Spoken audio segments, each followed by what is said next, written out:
Hello and welcome to the Body Resilient Mum podcast. I'm your host Louise Hurley and I am here to elevate your body image one conversation at a time. Most of us have grown up believing that a thinner, smoother, tighter body and face is better. And if we have these things, then we have succeeded and will live happily ever after. When we've been surrounded by this message all of our lives in some form or other, we tend not to question it. It's just the way of the world. But have you ever stopped to wonder whether these standards that we've been holding ourselves to are even possible to achieve? And if we do try to match these standards, like losing weight or trying to remain wrinkle and dimple free, is it actually healthy? As mums, we feel under so much pressure to succeed in all areas of life, including trying not to look like we've grown and birthed a tiny human.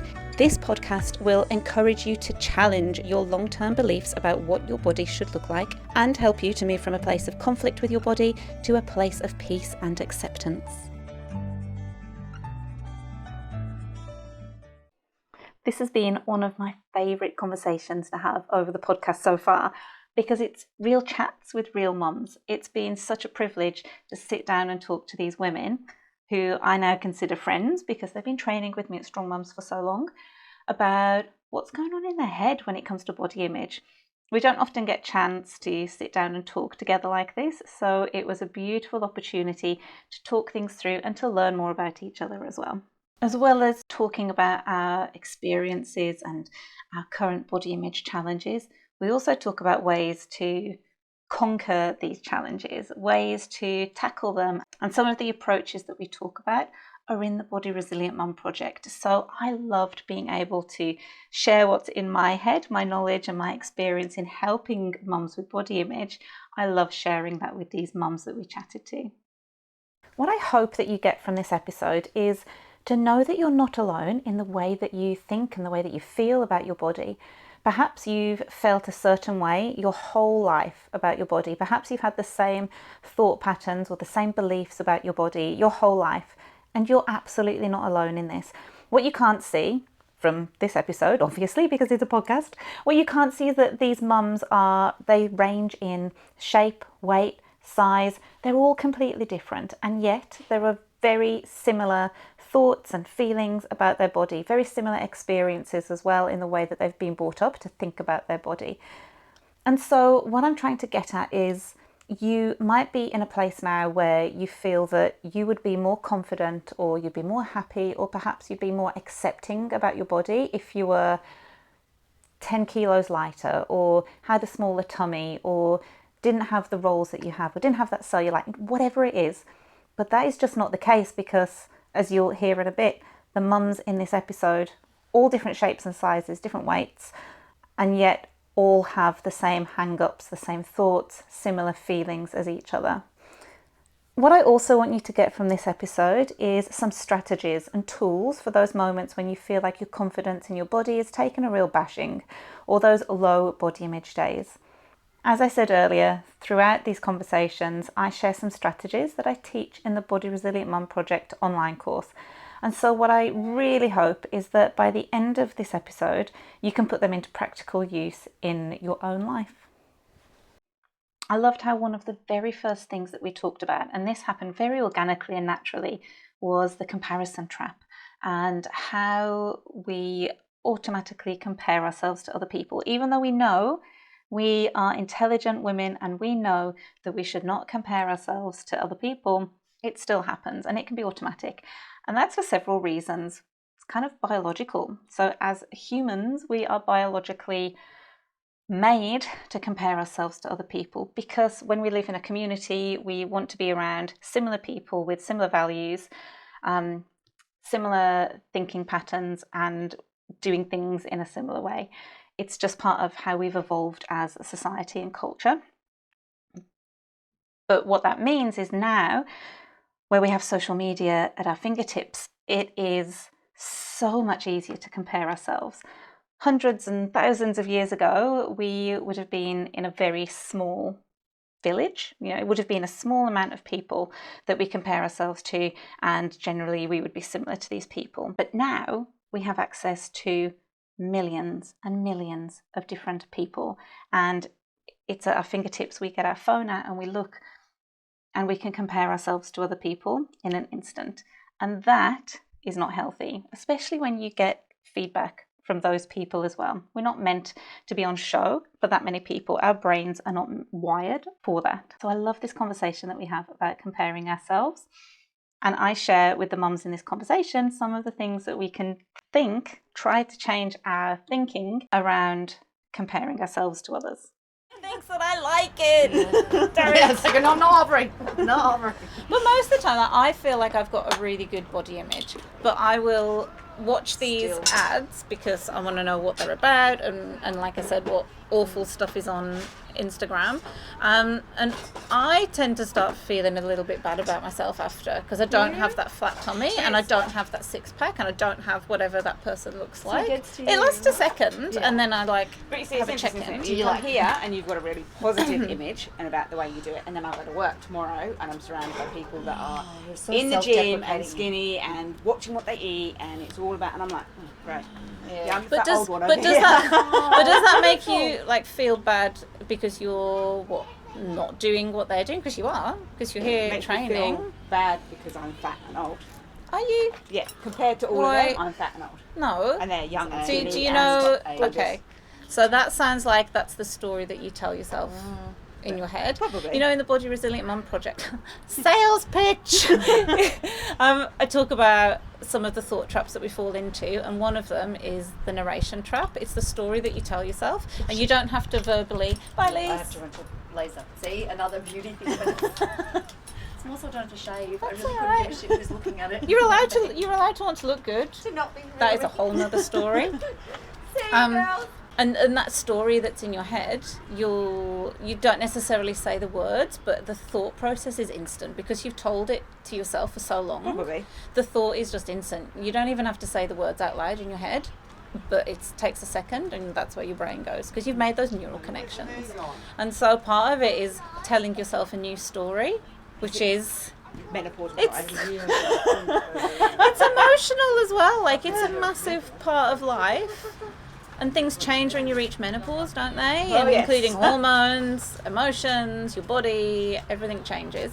But the story you're telling yourself is, I'm fatter and older than they are. How about if you turned it round and said, I am older because I was born before they were, but look at all the things that you know that they don't. So yes, you're older, but why should older be bad? Like, why is older a bad thing? Look at all the amazing things that your body does at, how old? 46. 46. Look at all the amazing things that your body does at 46. Like, you've just had a workout for a whole hour and you did not stop. You were running to start with bands around your legs. I need you to come to work. Like, Mommy. how Every day. No, you need to say this to yourself every day at work. But the other voices are louder. They are at the moment, but you have to train them to be quieter. So this is where resiliency comes in. You're resilient to, you can't change your environment. Like, you can't sack those people around you. You could try. I don't want to, But you can't. So you can't sack them, you can't get rid of them, and you can't stop them from going to the gym, and you can't make them older. But you can change how you tell yourself that narration, that story. And so, yes, you're older, but that's not a bad thing. And you're not fatter. And even if you were fatter, fat isn't bad. Like, have you seen some of like the Olympic weightlifters? They're like 3 times my body weight, and they can do such amazing things. You have a different body shape to what they do, and they have a different body shape to what someone else does. It's just different. More body fat does not necessarily mean bad, unless you feel like it's affecting your health and, you know, in a negative way. More body fat is just different. And if you ask them, how do you feel? If you ask them, how do you feel in your body? They'd probably share with you all their hang-ups. And you'd be like, why do you feel that way? And if they heard what you said, they'd be like, why do you feel that way? Everyone's got their own internal struggle. So that's what I'm trying to do, is to help you get out of that internal struggle and just fucking appreciate your body, because you're amazing. But it doesn't go away. No, I think and that's what resiliency is. You know it doesn't go away, but you make the more positive voice the louder and more instant voice. Like I was saying, I look at those ads that I get, and I feel a little bit insecure for a second after, and then that resiliency kicks in. I'm like, no, like I'm proud of what my body does. Yes, I'm nearly 40, but this is what I can do. I'm really proud of it. I don't need to look like that person. I don't need to weigh the same way as that person. I don't need a flat tummy. I think your body shape changes a lot after you have children, definitely. And I think you sometimes think you can do the same as what you could do before you had children. But obviously your body and your physical fitness isn't the same. No, it's not the same, but you can get back to your physical fitness and more. You just have to do it the right way. Yeah, and I think you compare yourself to others in similar situations, and then you're just like, oh, they can do it, why can't I? I know. Yeah. But do you know why? Like, I think it's like, I don't know, maybe they put more effort in, more time.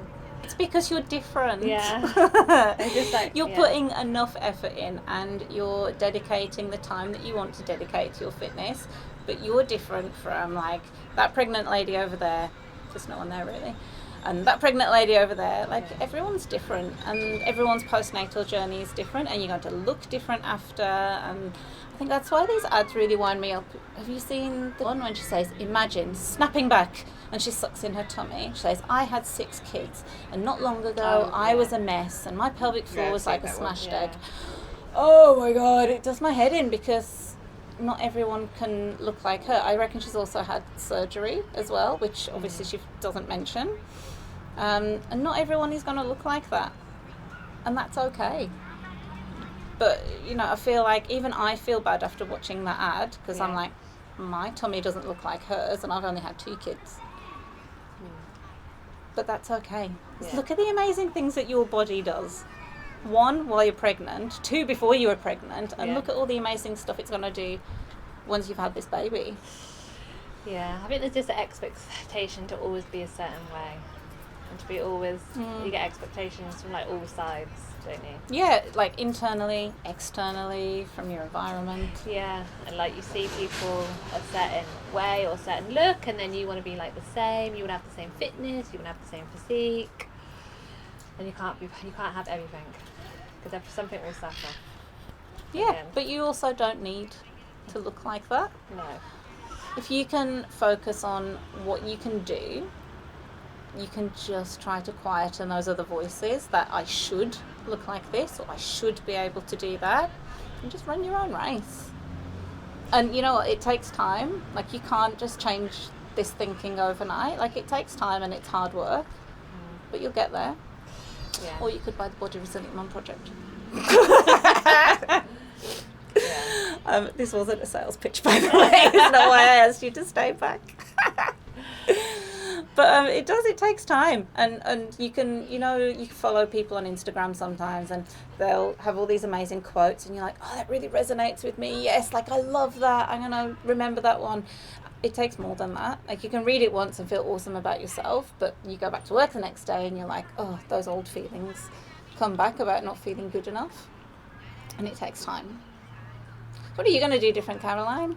What's going to be different when you're at work and you see all these younger people who say that they've been to the gym, which they might actually not have? I don't know. You're different people, like, you're very different people, different ages, different genes as well, like, and the way you Different grow, genes. yeah, like the thing is, some people are just born a certain way, and they just have it in them. Yep. Other people, it's just the way it is, and we can't all be the same, we can't all look the same. No. If we all ate the same and exercised in exactly the same way for exactly the same amount of time, we'd still look different. Yeah. Completely different. Yeah. So next time you're at work and you start to feel a little bit shitty and you're thinking, I'm older and fatter than they are, I want you to remember, looking different isn't necessarily a bad thing. Not different from everyone else, just different from this small select few that you happen to work with. Think of like the rest of the population as well. Looking different is fine, and look at what your amazing body still does. And being older means that you're wiser. I know it sounds a bit cliche, but you are. Like, you've got such good life experience that they haven't got yet. And that goes an awful long way. There's no way I'd want to be 20 again. No. I wouldn't mind the energy, but there's no way I'd want a 20-year-old brain again. I was bloody stupid. Like, I didn't know anything back then. I thought I knew everything, but I didn't. There's no way. Like, I much prefer my brain and my body now. Yeah, it's just like as you get older, you think differently, don't you? Yeah. The pressures of everything.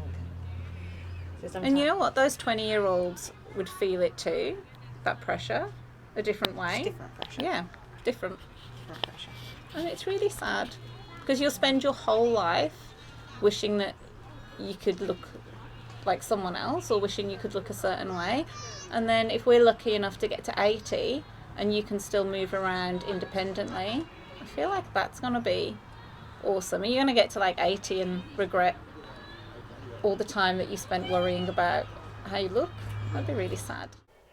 In the next part of the conversation, we talk about generational dieting and how seeing our mums and our grandmas go on diets and constantly worry about their weight has affected the way we see our bodies.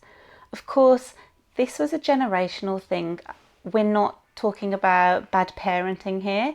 It's the way of the times and the way that our culture throughout the decades has viewed women's bodies and what is supposedly healthy. Hopefully, we now know that healthy doesn't have a shape and a weight and a size. Healthy can be a range of bodies, but that's not always how we've been brought up to believe, and it's certainly not what we've heard our mums and our grandmothers say as well. We also move on to talking about how we as mums now talk to our own children about their bodies and what we want to focus on to build body image resiliency in our children. Always have. Even when I was size 6, I used to think I was fat. But is there anything wrong with being fat, like having body fat? What's wrong with having body fat? Yeah, it just brings me down, I guess. Yeah. I feel like that's how we've been brought up to think though. Like everything that you see on Instagram and social media is all about being smaller. Yeah. And why do you need to be smaller to be better? Why do you need to be smaller to be accepted? I just feel like I fit my clothes better. You know, I need to go shopping. I hate shopping, so I need to buy bigger clothes. There's my issue. That's the worst. That's So, the worst you know, and like I reason. just want to fit what I have because that stops me from having to go shopping. I don't want to go shopping. Really? I hate shopping. I really hate shopping. That's fine. You can totally hate shopping. But remember, like, the clothes are meant to fit your body. You're not meant to squeeze your body into clothes. But that's why I don't. I'm still wearing the same And- clothes for like the past 7 years. But there really is nothing wrong with being a bigger size than what you were. I'm not comfortable. You're always meant to change. Your body is never meant to stay the same size. Yeah, but when you have your mum, who, I mean, she's getting older and a bit, not senile, what's the word? But she's, you know, the things that come out of her mouth isn't nice either, so. Less of a filter. Yes. No filter, yeah. Yeah. Were you brought up like that? Like, was she like that when you were younger? I don't know, maybe. I don't remember. Maybe. It's really hard. Like, those people around us and You know, the environment. I was like, brought those up in are the thin massive. era, you know, like the 90s when everything was stick thin. Yep. And you had to be Yeah. thin to be like worthy, to be Yeah. successful, to be accepted. And it was so normal in the 90s and early 2000s for other people to comment on your body. Yes. That was just like open. Yeah. Yeah. I don't know if you guys might not have had it out here, but there was this presenter called Chris Evans. So it was called The Big Breakfast, and it was a TV morning show, and he got, what's her name, Posh Spice in, and he did it to Jerry as well, who, because you know, it was the 90s and it was all about the Spice Girls. One of them had a baby, and he brought them in and he got the scales out. He was like, let's just see how much you weigh, and like put it down. She was like, oh no, don't do this. And she stood on it, and then the camera zoomed in, so like everyone knew how much she weighed, but that was accepted.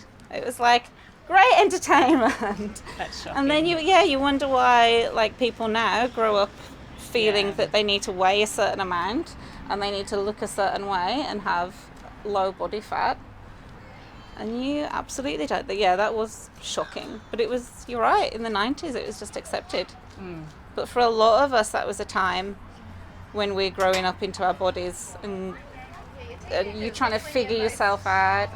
It's the same. My mum and dad will just say everything that they think I need to improve on, everything that they think I get wrong, they'll voice it, but they hardly ever say the things that they're happy with until I became an adult and I talked about it. Oh, no, we love you, you're great. But they just feel like that doesn't need to be said. But actually, my husband's Australian and his grandma, I dread going in because she always comments on what you're wearing, on how fat you are, how much weight you've put on. Oh, God. Yeah, So no maybe wonder it's not you a dread culture it. thing, maybe it's just I think the era, the generational. time. Yeah. And how do you tell an 80-year-old that that's not okay? Like, how do you tell grandma, actually, that's not okay? You say that. Mum, but she just like laughed it off. I don't care. And you keep saying it. You keep repeating it. Yeah. Maybe she won't remember because she's 80. That I've lost it out here.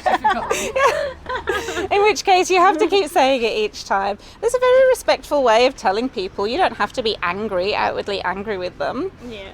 You might feel it inwardly, but you can absolutely say, it really makes me uncomfortable when you say that. Could we please not talk about how I look? Yeah. You could say, like, look at all the wonderful things. I've given you a great granddaughter. No, just say that to her when you walk in next time. Hey, Nana, put You on a few put kilos. on weight. Oh, God, that'll go down well. She'll probably go, what? That's what my grandma did. What'd you say? Well, my mum says the same about her mum, that she would always comment on her weight or her. And my grandma's now 90 something, early 90s, and is still talking about going on diets and not eating this and not eating that. And we're like, what? Oh. You're so old. Just eat whatever the hell you want. Who cares? Like, oh my God. Yeah, but my mum's the same. She's in her early 60s, and she's always on a diet. I'm like, Mum, give it up. Like, what? You know, just enjoy your food, enjoy your life, enjoy everything. She's always, as long as I can remember, she's always talked about wanting to lose weight or what she's eating, but never sticks to it. So then she'll talk about not eating such certain things, but go home and eat like a bowl of pasta for dinner. I'm like, Mum, well, that's great, but why don't you have, I don't know, something, not a bowl of pasta, you know, go and have a sandwich or something. Or like, how I about, don't know. yeah, or You know, how about eat for health? Like, if you know you want to improve your gut health, you need more vitamins, minerals, vegetables, more fibre, focus on that instead of eating something or not eating foods to lose weight, to get smaller. Well, I had to learn that the hard way around because, again, I dieted while I was a teenager, early 20s, did all the, fasting, lemon detox with that lemonade that you would put maple syrup and drink it all day. I did everything. Mind you, I was I don't think I had extra weight to lose, but I just did it. And I got a autoimmune disease, and I had to learn what it's like to be really sick. And now I'm just glad to eat healthy, like stews, soups, homemade, and forget about the diet. And yet look at the feel amazing strong. things. Yeah, look at the amazing things that your body does. It's made this. Yeah. It's made a baby, the cutest baby ever. And you're strong and you can work out. You've got energy to move your body. That's so good. So, and then you have to figure out for yourself, well, that's what makes me confident. Being strong makes me confident. Being able to sleep and move and my mental health to get through the day, that makes you happy and then it makes you confident. Yeah. Not the size of your jeans. Totally. And you hear so many people saying that they want to lose weight to be happy and to be confident, and that's not the key. I know heaps of people who've then lost that weight and are still feeling self-conscious and not confident in their body, and it's because of their attitude, not because of their weight.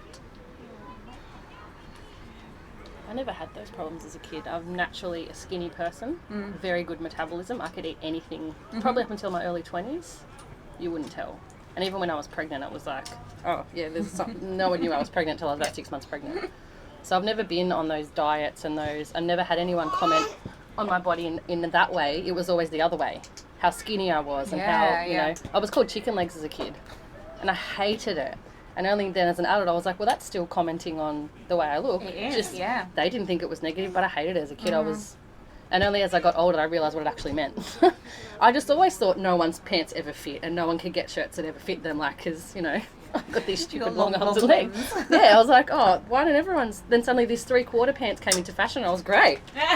Now I can wear my normal pants and look like a normal person and not have to worry about it. So, I don't know, it was always the opposite for me. And then when I did get older and didn't look the way I did when I was 20, I was like, well, what's wrong with me now?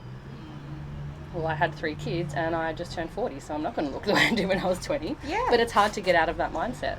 And the trouble is when people comment on your body is that then that's what you start to focus on. And either you take it in a positive way, and if you do, then you feel like you need to stay that way, because then people won't think that way of you, or people will think worse of you if you put weight on, for example. Or you take it in the wrong way or a negative way, and then you become really self-conscious because you think, oh my god, I've got chicken legs, or you know, everyone's looking at my legs. And then I noticed it more.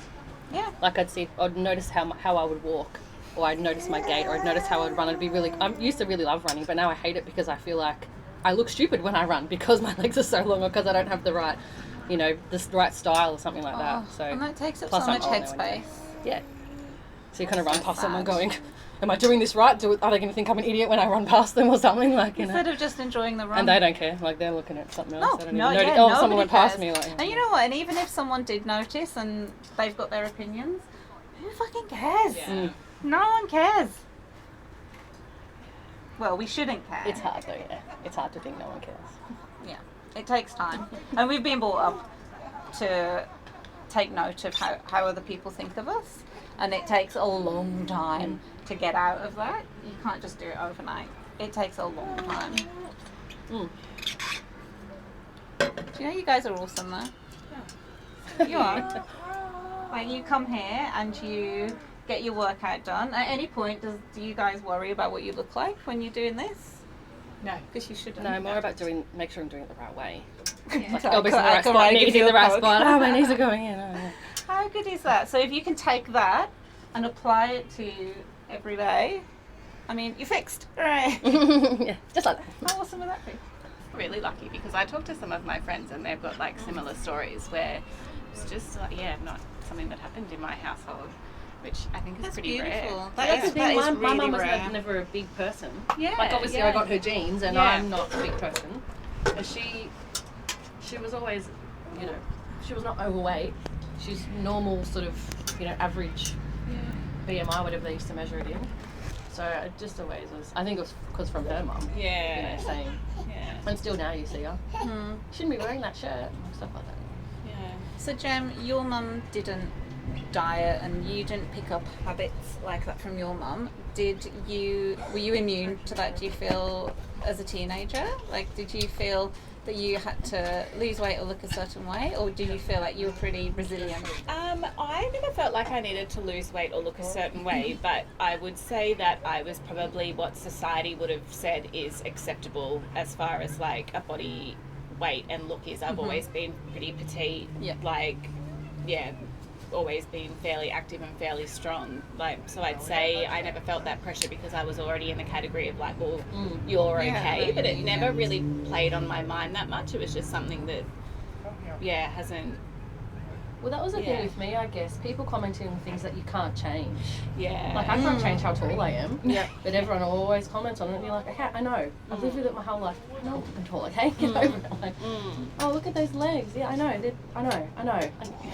I've been living it my whole life, okay? They're not always great. And none of my pants fit. None of my shoes fit. Like, you know. Yeah. But things like losing weight, then because you feel like you can do something about it, there's that pressure to do something about it. Yeah. I just get the shits and then get cranky because Yeah. you chicken legs. I'd call it thin privilege. Yes. So you're privileged that you kind of fit into society's norms or category of being acceptable. You can still feel like you're not good enough. All it takes is one comment on, like, either positive, like you're looking really good because you've lost weight, or, you know, or maybe you should watch what you're eating. It takes one comment and that can completely shift your mindset. I think that affects you as a young person. Because if you hear this say, why is she wearing that? why? That's not. And then you Yeah, think, you well, think that other people are saying it about you as well. yeah, what's the, yeah. Yeah. So I think, yeah, as parents or as a mum, I think I have to be careful to be critical of other people too. Like, it's not just ones that you know, but even people you don't know. But that's it. And even sometimes positive comments don't go the way that you intended. Yeah. No, Just don't comment on exactly. it at all. Yeah. I'm very mindful of doing that with my kids. Like, I don't comment on their body. I don't comment on anyone else's body. Not the way it looks. Like, we'll say, like, how good is that person? Like, she's so fast at running. You can take this home. You comment on their ability, not the way how strong. Yeah, How Pepper strong often asks, what do you think of this outfit? And I always try to say, how does it make you feel? Oh, Because if that's it awesome. feels comfortable and if she feels beautiful in it, Yeah, or I'll say, oh, they're really pretty flowers, or it's a really pretty unicorn in the front. Yeah. Comment oh, on I like that the pattern. Yeah. It'll be the flowers are nice, or she wants to run with a dump truck on it today. Yeah, go for it. But yeah, I'm really trying to do the how does it make you feel, because it's just about what it means to you and your body. And once you can really center in and like anchor into your own feelings, much easier to, water off a duck's back for some of those comments sometimes. I think, fingers crossed, that's my plan. I think that's a beautiful plan. Yeah. And you're still like confident and great, all those other things about her that aren't about appearance. Yeah. And I think, you build those up now, and then you know that they've got that resilience when they get older for when they do experience this backlash on either social media or they start to listen to the peers and other people around them, and then they've got that high body image already, that self-esteem in who they are as a person. Self-worth. Yeah, that self-worth in who they are, not how they look. Oh, we got deep. I like it. Aw, thanks for chatting, guys. If you've enjoyed what you've heard, make sure you hit follow wherever you listen to your podcasts, rate and review so that more mums can start to challenge societal norms when it comes to what their body should look like. For further information on what I've covered in this episode or to connect with me in person, head to the link in the show notes. You'll also find the link to enroll in my online course, The Body Resilient Mum Project. Until next time, bye for now.